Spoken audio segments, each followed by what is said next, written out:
اور ایک بات اگر نہ کروں تو موضوع مکمل نہیں ہوتا۔ میرے نبی کریم علیہ السلام نے ایک دن صحابہ سے پوچھا بتاؤ بہترین عورت کون سی ہوتی ہے؟ کون ہوتی ہے؟ آکسفورڈ کی پڑھی ہوئی جی، پنجاب یونیورسٹی جس نے ایم فل کا مقالہ لکھا ہو، پی ایچ ڈی ہو جس نے پی ایچ ڈی کی ہو نمل یونیورسٹی سے، ایک کراچی یونیورسٹی کی ڈگری ہولڈر ہو کہ باہر سے ایم بی بی ایس کر کے آئی ہو، کون افضل ہوتی ہے؟ کہ یا جو اچھی گفتگو کرے، نماز پڑھے، عبادت کرے وہ افضل؟ کوئی تو ایسی وجہ ہوگی نا۔ صحابہ سے حضور نے سوال پوچھا تو صحابہ نے بھی مختلف جوابات دیے۔ کسی نے کہا حضور پنجگانہ نماز پڑھنے والی، فرمایا بات تمہاری ٹھیک ہے پر تو میری مراد کو نہیں پہنچے۔ ایک نے کہا یا رسول اللہ صلی اللہ علیہ وسلم پردہ کرنے والی، فرمایا بات تمہاری ٹھیک ہے پر تم میری مراد کو نہیں پہنچے۔ ایک نے کہا حضور با پردہ عورت، فرمایا بات تمہاری ٹھیک ہے پر تم میری مراد کو۔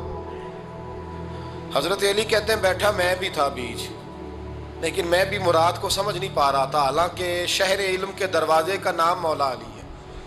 فرماتے ہیں اس وقت اللہ کی حکمت تھی کہ جواب کوئی اور دے، تو حضرت علی کہتے ہیں قد بھی میرا چھوٹا تھا، بیٹھا بھی میں پیچھے تھا، تو تھوڑی گردن اور جھکا کے نا تو میں نکل گیا اور فاطمہ کے حجرے میں پہنچ گیا۔ تو میں نے کہا فاطمہ حضور نے ایک سوال پوچھا ہے تو صحابہ جواب دے رہے ہیں پر حضور کہتے ہیں تم میری مراد کو نہیں پہنچے، ذرا جلدی سے جواب نہیں دیتی؟ تو خاتون جنت ہنس پڑی، فرمانے لگی میں جواب دوں؟ آپ کو بھی کہا ہاں دیں جواب کا کیا؟ فرمانے لگے بتاؤ سب سے بہترین عورت دنیا کی کون سی، سب سے بہترین؟ تو جناب فاطمہ کہنے لگی سادہ سا جواب تھا، آپ لوگوں کو آیا کیوں نہیں؟ کہا چلو بتاؤ۔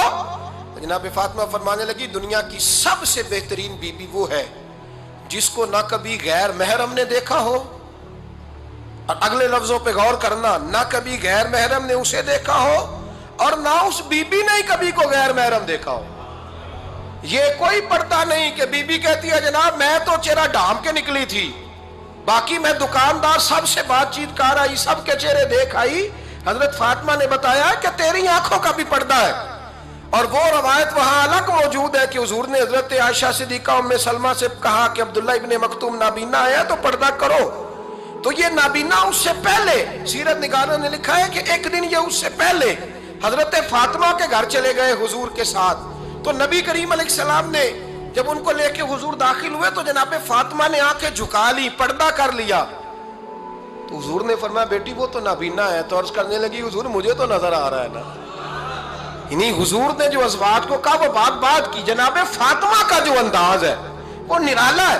تو حضرت علی کہتے ہیں جناب فاطمہ نے جواب دیا کہ بہترین عورت وہ جس نے نہ کبھی غیر محرم دیکھا ہو اور نہ غیر محرم نے کبھی، وہ بی بی نے بھی کبھی غیر محرم بندہ نہ دیکھا ہو، دیکھا ہی نہ ہو اس نے۔ یہ پوائنٹ ذرا مشکل ہے، سمجھنے والا ہے۔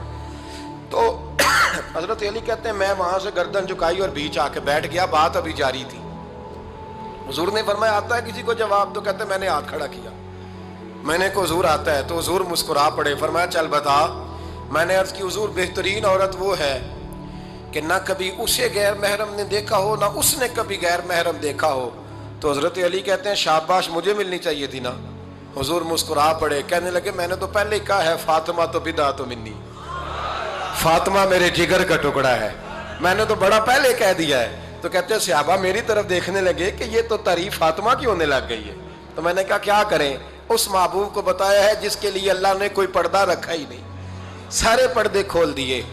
حضرت فاطمہ کے وصال کا وقت آیا، انتقال کا، تو حضرت اسماء بنت امیس کو بلایا اور بلا کے فرمانے لگی تو مجھے غسل دینا اور سوائے میرے شوہر مولا علی کے کسی اور سے مدد بھی نہ لینا۔